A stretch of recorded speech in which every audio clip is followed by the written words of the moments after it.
Today we wanted to talk about important timelines at the time of purchasing homes and how you prioritize your timeline and your milestone in home ownership. Now, I understand buying a home has a lot of moving parts to it, but staying on our timeline keeps everything together.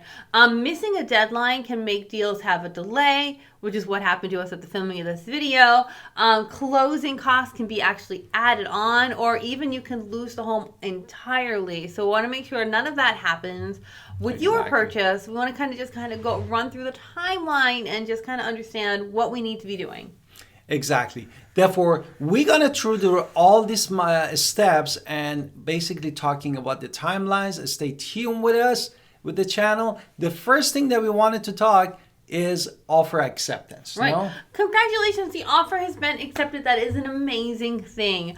This is when the clock starts ticking though, at this second. So let's be excited. We won the house from the bid. Now, I would say the first thing we're discussing is inspections. Typically, the first thing that is big thing is due diligence. Oh, well, in North Carolina, absolutely. We have to pay that due diligence fee, 100%. Therefore, we have 1 or 2 days max that we pay that due diligence fee. Definitely, and if you put earnest money, we need to get that one right away from you. One goes to the closing attorney, and the other one is delivered to the other real estate agent to be gone to the owner. Right, so now we're going to go to what I just said, which is the inspection period. Typically, you have 7 to 10 days after inspection in order to after being accepted to do this inspection. Exactly.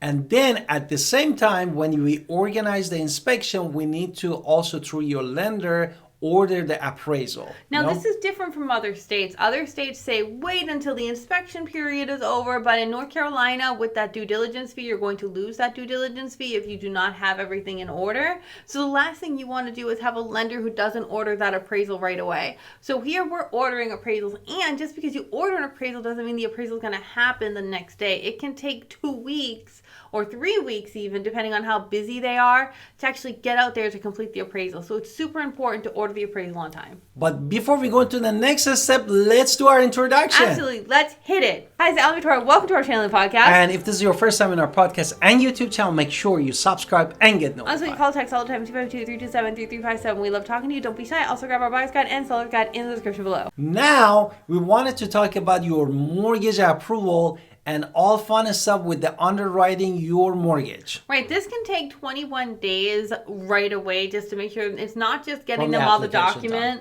It is letting them go through the documents, having them review the documents. Maybe you have to explain some documents. So this can typically 20 days. I mean, you already got pre-approved. You gave them the documents. That's great. You did a great pre-approval. It's not just one of those like fly-by-night ones. But still, with that, it can take a while because it has to go through a lot of underwriting. People are going to ask a lot of questions. An underwriter's job is to rip everything apart to see where this could go wrong in order to kind of prevent that. So we want to make sure we are making sure you are hitting everything and responding to them timely, because maybe they need a copy of your utility bills from last year. So we have to be able to provide whatever they need. Or your updated pay stuff. And also, you remember, just 1 week before the end, they're going to run again your credit score. And if you put anything, purchasing a car, something like a high price item, that's going to hit your credit score and debt to income ratio, and you're going to run to the problem.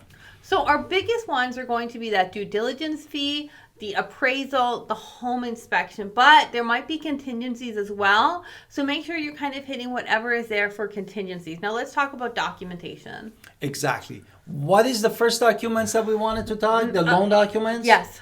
The loan documentation usually varies depending on your lender that you're working with and the program that they're using.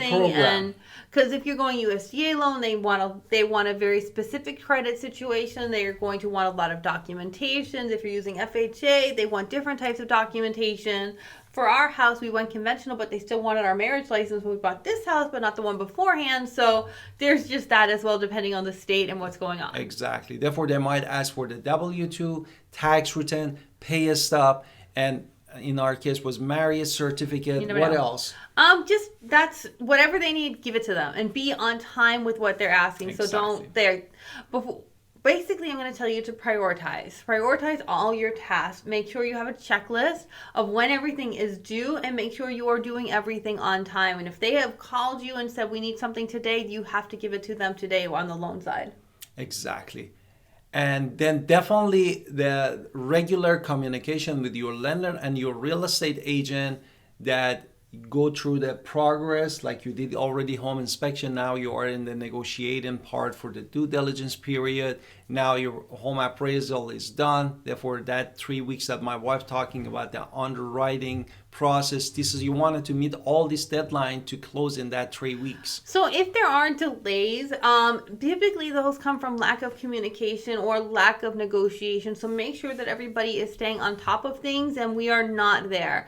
And if something can't be met, have a plan of action for it. So if, for instance, the home inspector cannot get there in 10 days because they're that backed up and it's going to take 14 days, make sure your real estate agents are on board with that, so everybody's on page with that.